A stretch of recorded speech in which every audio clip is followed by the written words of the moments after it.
parlent avec des mots précis, puis prononcent toutes leurs syllabes. À tout bout de champ, ils se donnent des billes, ils passent leur grande journée à table. Ils ont des menus qu'on comprend pas, ils boivent du vin comme si c'était de l'eau. Ils mangent du pain puis du foie gras en trouvant le moyen de pas être gros. Ils font des manifs au quart d'heure à tous les mots t'as dit coins de rue. Tous les taxis ont des chauffeurs qui roulent en fou, qui collent au cul. Et quand ils parlent de venir chez nous, c'est pour l'hiver ou les Indiens, les longues promenades en skidoo ou encore en traîneau à chien. Ils ont des tasses minuscules et des immenses cendriers. Ils font du vrai café d'adulte, ils avalent ça en 2 gorgées.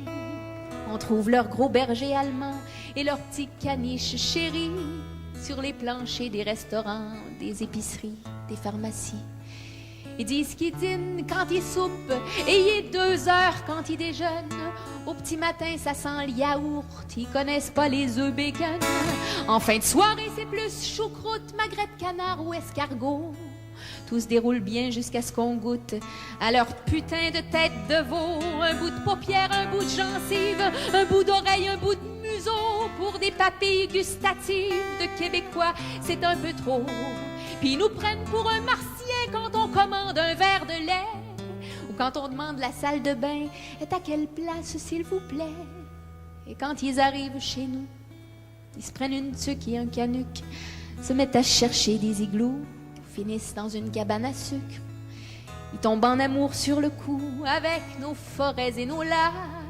Et ils se mettent à parler comme nous, apprennent à dire tabarnak. Et bien saoulés au caribou, à la Molson et au gros gin, ils s'extasient sur nos ragoûts de pâtes de cochon et nos plats de bine. Vu qu'on n'a pas de fromage qui pue, ils s'accommodent d'un vieux cheddar. Et ils se plaignent pas trop non plus de notre petit café bâtard.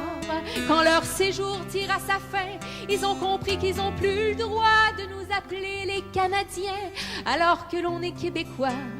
Ils disent au revoir les yeux tout trempes, le sirop d'érable plein les bagages. On réalise qu'on leur ressemble, on leur souhaite bon voyage. On est rendu qu'on donne des becs comme si on l'avait toujours fait.